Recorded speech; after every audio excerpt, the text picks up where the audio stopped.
Hello friends, हम लोग BPSC TRE exam के लिए हिस्ट्री की एससीईआरटी बुक पढ़ने वाले हैं और यह 6 क्लास का बुक है जिसमें हम लोग चैप्टर 5 देख रहे हैं, प्रारंभिक शहर प्रथम नगरीकरण। तो इससे पहले का जितना भी चैप्टर है वो अपलोड कर दिया गया है, आप जाकर देख लीजिए। तो इसमें हम लोग देखते हैं धातु युग का आरंभ। ठीक है, पहला टॉपिक है। इसमें आपको कुछ कुछ बातें याद रखनी है, जैसे कि नवपाषाण काल के बाद धातु युग शुरू हुआ था। ठीक है, मानव ने धातु का इस्तेमाल करना शुरू कर दिया था। पहला धातु कौन सा था? तो तांबा, नदी की तलहटी से प्राप्त किया जाता था। तो 3-4 बातें जो भी है उसको आप याद रखिए। जैसे कि नवपाषाण काल के बाद शुरू हुआ था, तांबा पहला था, नदी के तलहटी से प्राप्त किया जाता था। आगे देखिए, भारत के पश्चिमोत्तर क्षेत्र में इस समय कई ग्रामीण संस्कृतियां थी। पश्चिमोत्तर क्षेत्र मतलब इस क्षेत्र में। ठीक है, इस क्षेत्र में क्या था? कई सारे ग्रामीण संस्कृतियां थी। ठीक है, प्रमुख स्थल धातु युग से संबंधित। तो धातु युग से संबंधित जो भी प्रमुख स्थल है उसके बारे में देखिए। सिंध क्षेत्र में कोट दीजिए और अमरी, जरूर याद रखिएगा। उत्तरी पंजाब में सरायखेला और जलीलपुर, राजस्थान में कालीबंगा। ठीक है, तो यह आपको जरूर याद रखना है। सिंध क्षेत्र में कोट दीजिए अमरी, उत्तर प्रदेश में सरायखेल, जलीलपुर, राजस्थान में कालीबंगा। तो ये सब जो क्षेत्र है इसको जरूर याद रखिए, क्योंकि इससे एग्जाम में पूछा जा सकता है कि कोट दीजिए और अमरी किस क्षेत्र में है, तो सिंध क्षेत्र में है। सरायखेल या जलीलपुर किस क्षेत्र में है, तो उत्तरी पंजाब में। इस तरह से क्वेश्चन आपसे बनाया जा सकता है। चलिए आगे हम लोग देखते हैं। तो इसकी विशेषता देख लेते हैं, धातु युग की क्या क्या विशेषताएं थी। तो पहली विशेषता क्या थी कि कृषि उत्पादन बड़े पैमाने पर होना शुरू हो गया था। ठीक है, क्योंकि धातु जब बनने लगा तो धातु के हल बनने लगे। ठीक है, मतलब धातु जब यूज़ किया जाने लगा तो उसका हल बनाया जाता था। ठीक है, और पहले लकड़ी का हल होता था, अब धातु का हल बनाया जा रहा था, तो ज़्यादा जमीन के अंदर तक उसको खोदा जा सकता था, तो कृषि का उत्पादन अच्छा होने लगा। रंगे हुए मिट्टी के बर्तन का प्रयोग किया जा रहा था। ठीक है, मतलब बर्तन पर रंग किया हुआ था। लंबी दूरी का व्यापार, क्योंकि कृषि उत्पादन बहुत ज़्यादा बढ़ गया था, तो उतना सारा खाना तो वो खुद नहीं खाएंगे, तो बाहर के जगह पर भी व्यापार दूर दूर तक होना शुरू हो गया था। पकी ईंटों के बने घरों में निवास करते थे। ठीक है, रंगे हुए बर्तन और पकी ईंटों से बने घर में निवास करते थे। बस्तियों के चारों तरफ किलेबंदी, और क्या विशेषता थी? तो बस्ती के चारों तरफ, मान लीजिए ये बस्ती है, ठीक है, और इसके चारों तरफ फोर्टिफिकेशन यानी कि दीवार खड़ा कर दिया गया है। ठीक है, इससे क्या होगा, वो खतरों से, कोई अगर उनको खतरा होगा तो उससे बच जाएंगे। बस्तियां आकार में छोटी थी, तो मतलब छोटी छोटी बस्तियां थी। बड़े नगर बहुत कम थे, बहुत ज़्यादा बड़े नगर नहीं थे। कृषि, पशुपालन, शिल्प के साक्ष्य प्राप्त होते हैं। विशिष्ट मिट्टी के बर्तन के लिए प्रसिद्ध था। ठीक है, तो ये हम लोग देखे भी थे कि रंगे हुए मिट्टी के बर्तन यूज़ किए जाते थे, तो विशिष्ट मिट्टी के बर्तन के लिए प्रसिद्ध था। चलिए, अर्बनाइजेशन में कैसे प्रवेश हुआ, मतलब पहले तो ग्रामीण संस्कृति थी, वह अर्बन सोसाइटी में कैसे चेंज हुआ वह देखते हैं। तो किसी भी क्षेत्र की जो संस्कृति है उसको सभ्यता में प्रवेश के लिए कुछ कुछ आवश्यक मानक होते हैं, जैसे कि गांव का शहर में बदलना। तो अर्बनाइजेशन कब हम कहते हैं? जब गांव जो हो वह शहर में बदलने लगे, उसमें शहरी काम होने लगे। जैसे गांव में क्या होता है, कृषि होता है। ठीक है, और शहर में क्या होगा, वहाँ पर फैक्ट्रियाँ लगेंगी, मतलब कृषि वहाँ पर नहीं होगा, कृषि कहीं और हो रहा होगा, खाने का सामान बाहर से आएगा। लेखन कला का विकास होने लगा। ठीक है, तो ये सब मानक है। उसके बाद शहरी आबादी के पालन पोषण के लिए, शहरी आबादी के पालन पोषण हेतु ग्रामीण क्षेत्रों से आवश्यक वस्तुओं की आपूर्ति। जैसे कि मान लीजिए कि यह शहरी जगह है, तो यहाँ पर खाने पीने का चीज़ कहाँ से आएगा? ये सारे गोल गोल समझ लीजिए गाँव है। ठीक है, तो यहीं से सारा खाने पीने का सामान यहाँ पर आपूर्ति किया जाएगा। ठीक है, लंबी दूरी का व्यापार होगा। ठीक है, बहुत लंबी दूरी का व्यापार होगा। कारीगर होंगे, कलाकार होंगे, राजा और विज्ञान का विकास होगा। ठीक है, चलिए, तो हड़प्पा संस्कृति इन सभी मानकों को पूरा करती थी। ठीक है, हड़प्पा संस्कृति क्या थी, उसमें यह सब चीज़ था। तो हड़प्पा जो है वह एक नगरीय सभ्यता थी। ठीक है, तो इसमें आपको कुछ कुछ सभ्यताएं हैं उसको याद रखना है। भारत में जैसे हड़प्पा सभ्यता था, इराक में मेसोपोटामिया सभ्यता, मिस्र में मिस्र की सभ्यता, चीन में सांग सभ्यता। ठीक है, तो ये याद रखिएगा आप। ये जो चार, हाँ, चारों को याद रखिएगा। चीन वाला जरूर याद रखिएगा, सांग सभ्यता। बाकी मिस्र का तो पता ही है, मेसोपोटामिया का भी मतलब इराक में मेसोपोटामिया सभ्यता, भारत का आपको पता है। चलिए आगे देखते हैं, संस्कृति की परिभाषा क्या है। तो देखिए, इसमें याद करने जैसा कुछ नहीं है, बस आपको थोड़ा ध्यान में रखना है। तो संस्कृति में शामिल है रीति रिवाज, खान पान, वेशभूषा, रहन सहन, उसी को संस्कृति कहते हैं। कैसे आपके रीति रिवाज क्या है, क्या क्या खाते पीते हैं आप, आपका पहनावा ओढ़ावा कैसा है, रहन सहन कैसा है, धार्मिक संस्कार। ठीक है, धार्मिक संस्कार, आर्थिक क्रियाकलाप यानी पैसे कमाने के लिए आप क्या करते हैं, कला कौशल, भाषा व साहित्य की शैली, आपकी भाषा क्या है, साहित्य कौन कौन सा है आपका। ठीक है, उसके बाद संस्कृति के बारे में देखते हैं। तो यहाँ पर लिखा है समाज द्वारा सीखे हुए परिष्कृत व्यवहार, मतलब जो हम लोग कुछ कुछ चीज़ें जो सीखते हैं उसका एक परिष्कृत यानी कि उसको बहुत बेहतर तरीके से जब उसको किया जाने लगता है तो उसको फिर संस्कृति कहने लगते हैं। ठीक है, इसका हस्तांतरण एक पीढ़ी से दूसरी पीढ़ी तक होता है। मतलब पहली पीढ़ी तो थोड़ा दूसरे तरीके से कर रही थी, फिर नई पीढ़ी उससे भी बेहतर तरीके से, मतलब देखते हैं ना हम लोग कि कोई भी चीज़ शुरू में तो खराब तरीके से हो रहा होता है और धीरे धीरे उसमें सुधार करते करते करते करते अपडेट करते करते तो वही संस्कृति कहलाता है। मतलब समाज ने जो सीखा है उसका अपडेटेड वर्जन, परिष्कृत यानी सही तरीके से व्यवहार में जब लाया जाता है उसे को संस्कृति कहते हैं। और वह संस्कृति जो है एक पीढ़ी से दूसरी पीढ़ी तक हस्तांतरित किया जाता है। जैसे आपकी मम्मी या आपके घर के लोग थोड़ा नियम कानून आपको बताते होंगे कि ऐसे नहीं रहना है, ऐसे करना है, वैसे करना है, ठीक है। हड़प्पा सभ्यता की खोज के बारे में देखते हैं। तो सबसे पहले देखिए 150 वर्ष पहले पंजाब में रेलवे लाइन बिछाया जा रहा था, ठीक है। वहाँ पर एक हड़प्पा का खंडर मिला, लेकिन वहाँ पर क्या हुआ कि उसका महत्व नहीं समझ पाया और बहुत सारा खंडर जो नष्ट कर दिया। रेलवे के ठेकेदारों ने ईंट का प्रयोग रेलवे के निर्माण में कर लिया। मतलब वहाँ जो खंडर से मिला था ईंट, उसका प्रयोग जो था रेलवे निर्माण के लिए कर लिया। इस कारण कई इमारतें नष्ट हो गई। बाद में क्या हुआ 1921 में पुरातत्वविद, ठीक है, वह उन लोगों ने व्यवस्थित तरीके से उत्खनन किया। तब ज्ञात हुआ कि यह जो है इस उपमहाद्वीप के सबसे प्राचीन शहरों में से एक है। इसके प्रमुख नगर कौन कौन से हैं तो देखिए मोहनजोदड़ो, कालीबंगा, बनवाली, लोथल, धौलावीरा, ठीक है। तो इन सब के बारे में थोड़ा थोड़ा समझेंगे भी। तो पहले आप इस प्रमुख जितने भी नगर हैं उसको जरूर याद रखिए, मोहनजोदड़ो, कालीबंगा, बनवाली, लोथल, धौलावीरा, ठीक है। अगला देखिए अब तक लगभग 2800 स्थल हड़प्पा में खोजे जा चुके हैं, ठीक है। हड़प्पा सभ्यता का नामकरण हड़प्पा सभ्यता मतलब हड़प्पा सभ्यता ही क्यों रखा गया, क्योंकि हड़प्पा नगर का सबसे पहले खोज किया गया था, इसलिए उसको हड़प्पा सभ्यता कहा जाता है। आगे देखिए हड़प्पा की सभ्यता की खोज से क्या क्या चीज़ें प्राप्त हुई है तो सील, मुहरें प्राप्त हुई है, मनके प्राप्त हुए हैं, माप तौल के लिए बाट, कांसे के उपकरण, मिट्टी के बर्तन, मूर्तियाँ, ये सब चीज़ मिली हैं, ठीक है। क्या क्या है, मुहर, मनके, माप तौल के बाट, कांसे के उपकरण और मिट्टी के बर्तन, फिर जिसपे कि काले रंग की चित्र बनाई हुई थी, मूर्ति, ये सब चीज़ मिला है वहाँ से। आगे देखिए नगरों का विभाजन किस तरीके से किया गया है। हड़प्पा सभ्यता के नगरों की विशेषता क्या थी, पहले तो नगरों का विभाजन देखते हैं। तो अधिकांश नगर जो था मतलब ज़्यादातर नगर हम लोग देखते हैं कि 2 हिस्सों में बटा हुआ था। एक पश्चिम की तरफ था और ये पश्चिम की तरफ वाला छोटा था, ठीक है, पश्चिम की तरफ, और एक पूरब की तरफ, ठीक है। तो ये पश्चिम की तरफ जो था वह छोटा था और यह ऊंचाई में था, ठीक है। ये जो था वह नीचे था, यह ऊंचा था। यह ऊंचा क्यों था, क्योंकि यहाँ पर संपन्न और उच्च वर्ग के लोग रहते थे, ठीक है। इसे क्या कहा जाता था, नगर दुर्ग कहते थे। इस वाले क्षेत्र को नगर दुर्ग कहा जाता था, ठीक है। इस वाले क्षेत्र को क्या कहते थे, नगर दुर्ग, ठीक है। और यह छोटा था परंतु ऊंची जगह पर बना हुआ था। यहाँ पर संपन्न और ऊंचे वर्ग के लोग रहते थे, ठीक है। मतलब काफ़ी संपन्न लोग और ऊंचे वर्ग के लोग रहते थे। तो ऊंचे वर्ग में तो बहुत कम ही लोग होता है ना, यहाँ पर आम लोग रहता है, ठीक है। तो आपको याद रखना है पश्चिम साइड, पूर्वी साइड का हम आपको दिखाए हुए थे कि बड़ा था, यहाँ पर बनाए थे बड़ा और यहाँ पर छोटा था ये। तो यह बड़ा था परंतु निचले इलाके में बसा हुआ था, मतलब ये ऊंचाई पर था और ये नीचे था थोड़ा, ठीक है। इसे निचला नगर भी कहते हैं। जैसे उसको क्या कहते थे, नगर दुर्ग कहते थे, इसको क्या कहते थे तो निचला नगर कहते थे। यहाँ साधारण लोग रहते थे, ठीक है।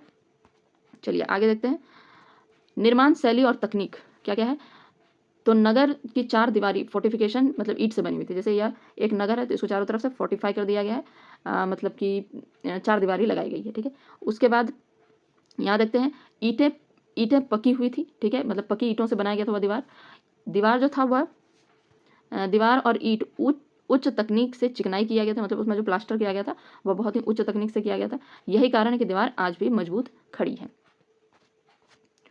चलिए दुर्ग क्षेत्र की संरचनाएं, दुर्ग वाले हिस्से में बड़ी इमारतें और आवासीय ढांचे थे। तो ये दुर्ग इसी को बोला गया, ठीक है, ये जो पश्चिम की तरफ था और इसको बोला गया है, ये दुर्ग है और इसको निचला नगर। तो दुर्ग जो था उधर बड़ी इमारतें थी, आवासीय ढांचे बड़े बड़े थे, ठीक है, क्योंकि वहां पर तो बड़े लोग ही रह रहे थे। इनके नक्शे और निर्माण की शैली भी विशिष्ट थी। चलिए आगे देखते हैं एक विशाल तालाब। मोहनजोदड़ो में आपको एक विशाल तालाब मिलता है, मोहनजोदड़ो का महान स्नानागार कहते थे। एक विशाल तालाब खोजा गया दोनों से। अब देखिए विशाल तालाब मान लीजिए इस तरीके का था, दोनों तरफ से दोनों सिरों तक सीढ़ियां बनी हुई थी।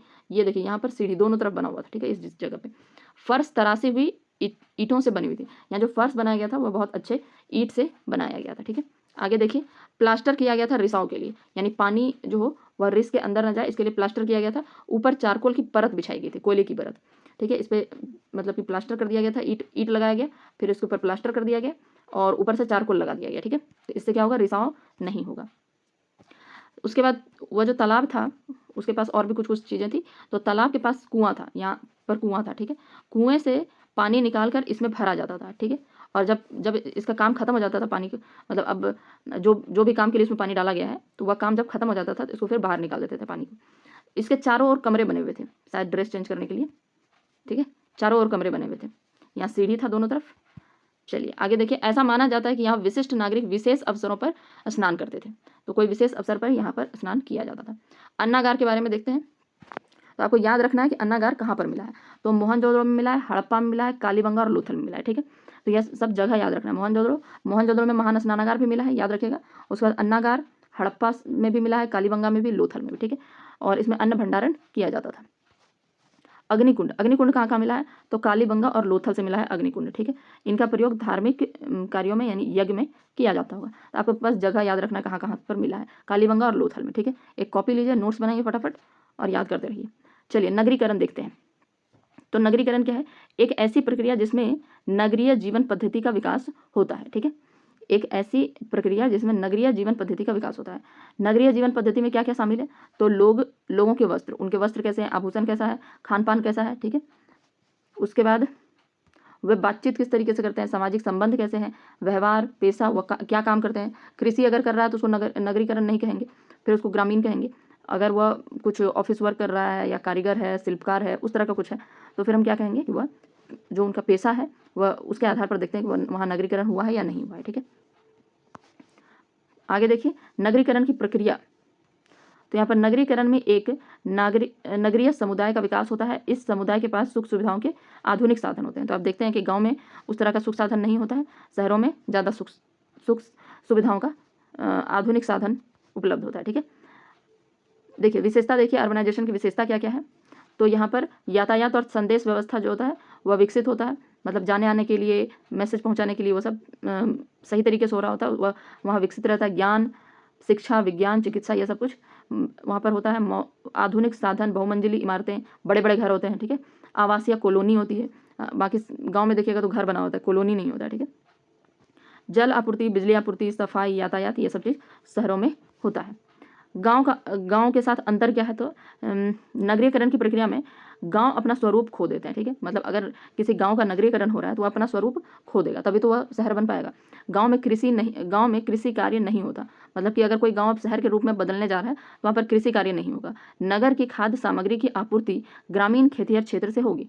जैसे कि हम बताए थे आपको कि मान लीजिए नगर है तो उसका जो खान पान का सामान है वह गाँव से आएगा। ठीक है, ये गाँव से पहुँचेगा। ठीक है, आगे देखते हैं भारत में नगरीकरण। भारत में नगरीकरण की शुरुआत हड़प्पा संस्कृति के समय से ही शुरू हो गया था। आज यह प्रक्रिया आज भी जारी है। ठीक है, अभी लगभग 28% जनसंख्या जो भारत की है वह उनका नगरीकरण हो चुका है। तो यह 28% जरूर याद रखिएगा। अब हम लोग देखते हैं इमारतें, मतलब हड़प्पा सभ्यता की इमारतें, सड़कें, नलियाँ और नगरीय जीवन। तो घर और इमारत किस तरह का था ये देख लेते हैं। तो ज़्यादातर घर और इमारत जो था वह एक मंजिला या 2 मंजिला होता था, कुछ ही 3 मंजिला था। ठीक है, प्रत्येक घर में एक आंगन होता था और उसके चारों तरफ कमरे बने होते थे। मान लीजिए ये आंगन है, इसके चारों तरफ कमरे बने हुए हैं। ठीक है, तो इस तरीके से होता था। आगे देखिए, दरवाजा और खिड़कियाँ मुख्य सड़क के बजाय गलियों में खुलते थे। मान लीजिए कि ये मुख्य सड़क है और यहाँ पर घर है, तो इधर ना दरवाजा खिड़की खुलेगा बल्कि इधर खुलेगा। ठीक है, इससे उन लोगों का मानना था कि जो बाहर का गंदगी हो वह घर में नहीं घुसेगा। आगे देखिए, अधिकांश घरों में बाथरूम या स्नानागार था। घरों में कुएं भी पाए जाते थे। ठीक है, सड़कें और गलियों में देखें तो यह योजनाबद्ध तरीके यानी प्लान तरीके से बनाए गए थे। गलियां और सड़कें एक दूसरे को लगभग समकोण पर काटती थी, मतलब कि इस तरीके से बनता था, इस तरीके से। ठीक है, तो यह देखिए समकोण है ना, इस तरीके से बनाया जाता था।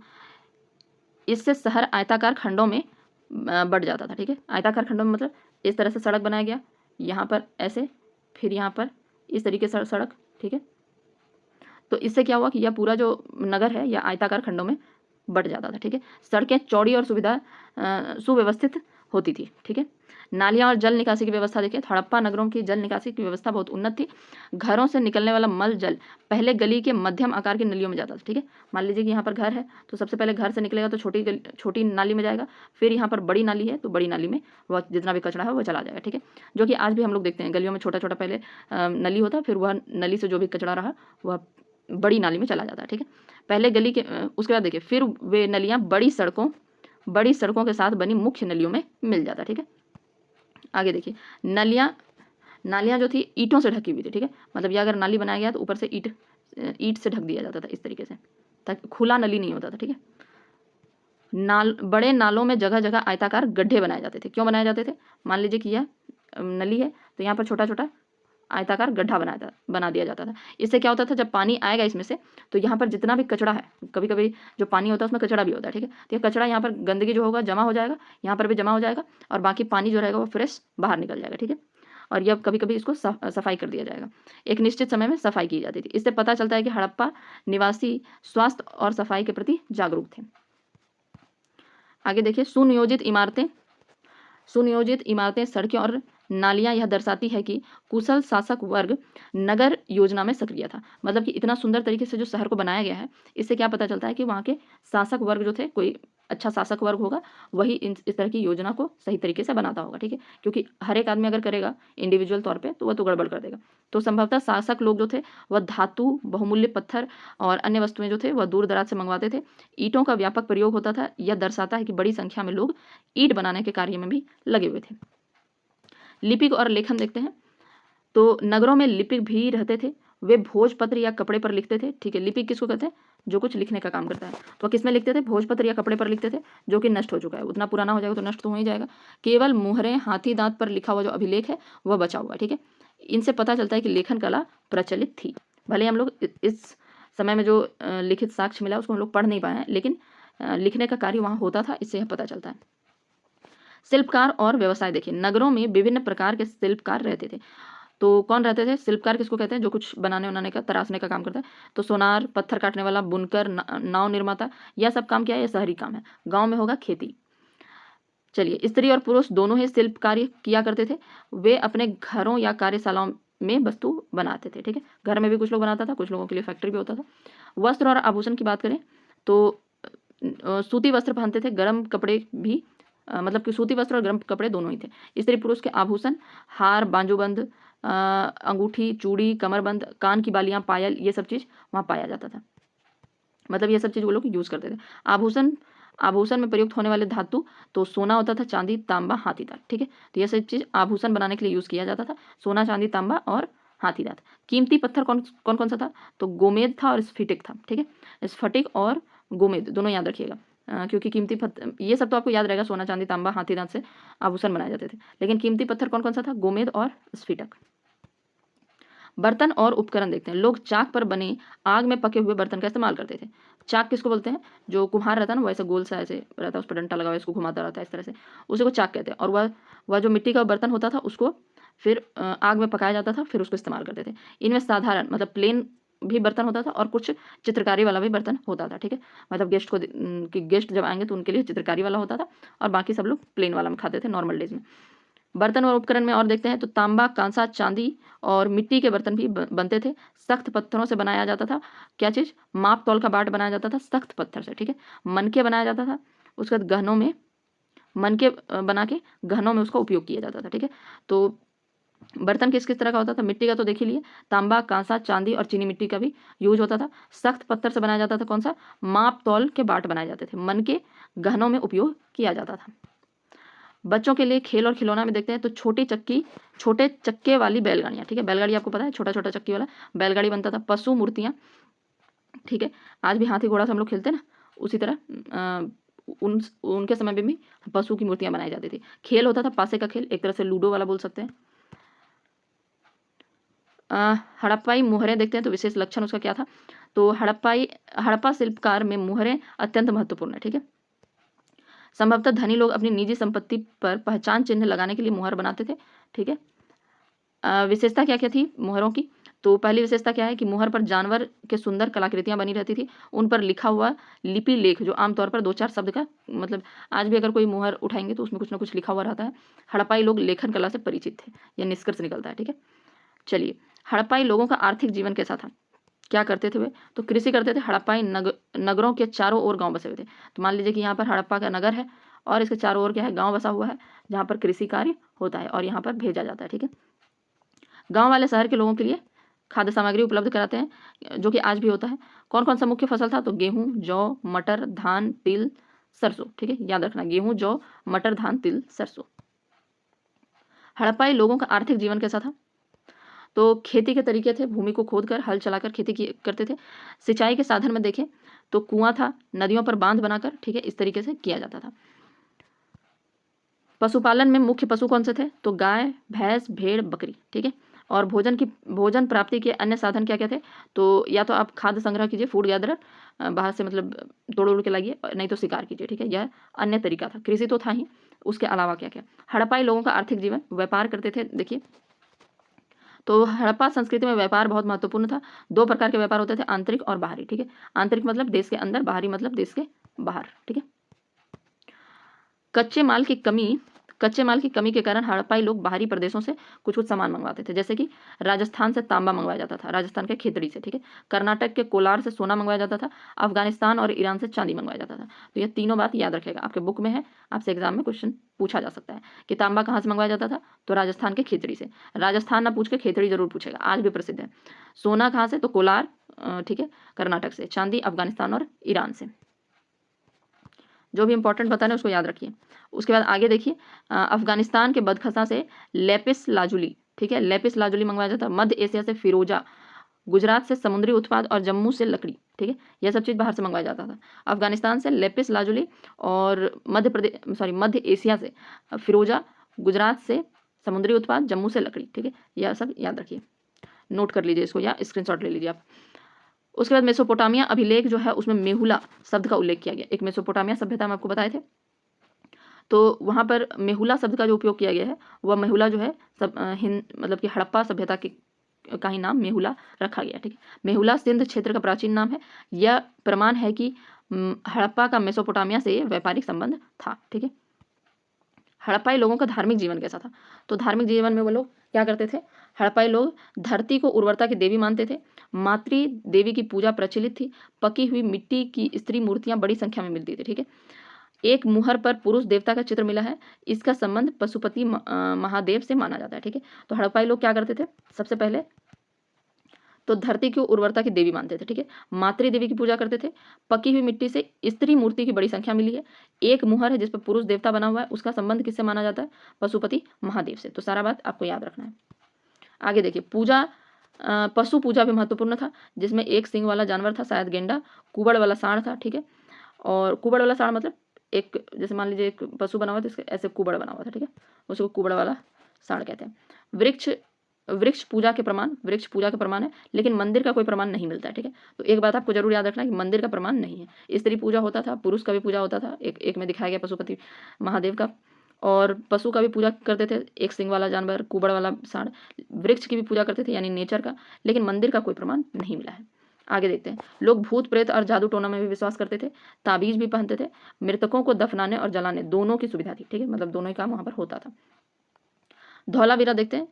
धौलावीरा गुजरात, ठीक है, उसकी क्या कहानी है?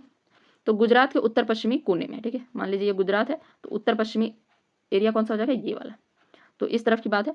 शहर का विभाजन जो है धौलावीरा में, जैसे हम लोग देखे थे कि बाकी जगह पर विभाजन क्या था? 2 था, केवल एक यहाँ पर पश्चिम साइड, एक पूरब साइड, ठीक है। ये छोटा था या बड़ा था, या ऊंचाई में था या नीचे था, ठीक है। इसको नगर दुर्ग कहते थे, इसको निचला नगर कहते थे। लेकिन धौलावीरा में नगरों का विभाजन जो है 3 स्तर पे किया गया था। एक गढ़ी, ठीक है, फिर एक मध्य नगर और यह एक निचला नगर, ठीक है, इस तरीके से किया गया है। तो यह गढ़ी हो गया, यह मध्य नगर, यह निचला नगर। गढ़ी और मध्य नगर जो था वह आपस में मिला हुआ था, ठीक है। जैसे गढ़ी है या मध्य नगर है या तो निचला नगर हो गया, तो यह दोनों आपस में कनेक्टेड था। और गढ़ी और मध्य नगर अपने अपने किलेबंदी थी। इन सब के पास अपना अपना किलेबंदी था, ठीक है। यह आपस में किसी तरह जुड़ा हुआ था और इन दोनों के पास अपना अपना किलेबंदी होता था। गढ़ी और मध्य नगर आपस में जुड़े हुए थे।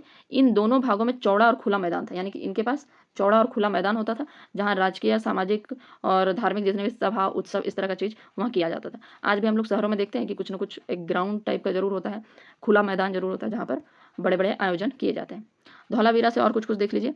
तो यहाँ से एक शिलालेख मिला है, जिस पे बड़े बड़े अक्षरों में लिखा गया है। कुछ पढ़ तो पाए नहीं है, इसलिए हम बस बता सकते हैं कि कुछ लिखा हुआ मिला है।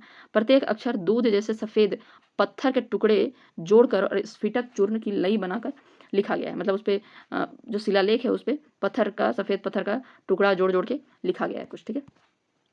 लोथल के बारे में देखते हैं। धौलावीरा देख लें। लोथल के बारे में, यहाँ से बंदरगाह के अवशेष मिलते हैं, ठीक है। बंदरगाह के अवशेष, यहाँ से जलीय मार्ग और समुद्री व्यापार किया जाता था। तो लोथल जो है गुजरात में ही है, ठीक है। तो यहाँ पर मान लीजिए, तो यहाँ पर आप देखते हैं यहाँ समुद्र है, तो समुद्री जलमार्ग भी वहाँ पर है, मतलब बंदरगाह है, जलमार्ग है, ठीक है। ठीक है, अब देखते हैं हड़प्पा सभ्यता का अंत कैसे हुआ, ठीक है। तो यह 1700 ईसा पूर्व के बाद हुआ, ठीक है। 1700 ईसा पूर्व के बाद हुआ। हड़प्पा सभ्यता का ह्रास धीरे धीरे हुआ है, ठीक है। अभी निश्चित कारण कुछ नहीं मिला है, लेकिन विद्वानों ने कई कारण बताए हैं। बाढ़ से डूब जाने का कारण बताया कि बाढ़ आया होगा, डूब गया होगा। भूमि की उर्वरता कम हो गई होगी और नमक की मात्रा बढ़ गई होगी, जिसके कारण लोगों को खाने पीने का सामान नहीं मिलता होगा, वो कहीं बिखर गए होंगे, ठीक है। उसके बाद देखिए, बाहरी आक्रमण ने हमला किया होगा, ठीक है। कोई बाहर का आदमी, कोई बाहर का देश का लोग इस सिंधु सभ्यता पे वार किया होगा, हमला किया होगा। पर्यावरणीय और भौतिक कारण हो सकता है, पारिस्थितिक तंत्र में बदलाव, जिससे लोग नगर छोड़कर भाग गए होंगे, ठीक है। तो इस तरह का अनुमान लगाया जाता है। आगे देखिए, हड़प्पा संस्कृति की निरंतरता। तो हड़प्पा संस्कृति आज भी कैसे हमारे यहाँ दिखता है या कहाँ कहाँ पर उसकी निरंतरता है। तो हड़प्पा सभ्यता अभी तक पूरी तरीके से अंत नहीं हुआ है, ठीक है। इसके कई तत्व संस्कृतियों में दिखाई देते हैं। आगे की जितनी भी संस्कृति आई है उसमें उस तरह का चीज़ दिखाई देता है। जैसे कि राजस्थान का आहार संस्कृति जो है उसमें कुछ कुछ दिखाई देता है। मध्य प्रदेश का मालवा संस्कृति, महाराष्ट्र का इमाम गाँव और जई संस्कृति। आज भी हम लोग मातृदेव की पूजा करते हैं। धार्मिक परंपराएं जो हैं वो हड़प्पा संस्कृति से ही चलती आ रही है, तो उसकी निरंतरता को दिखाता है यहाँ पर। तो यह जितना भी है इसको जरूर याद रखिएगा। राजस्थान में आहार संस्कृति, मध्य प्रदेश में मालवा संस्कृति, महाराष्ट्र में इमाम गाँव और जई संस्कृति।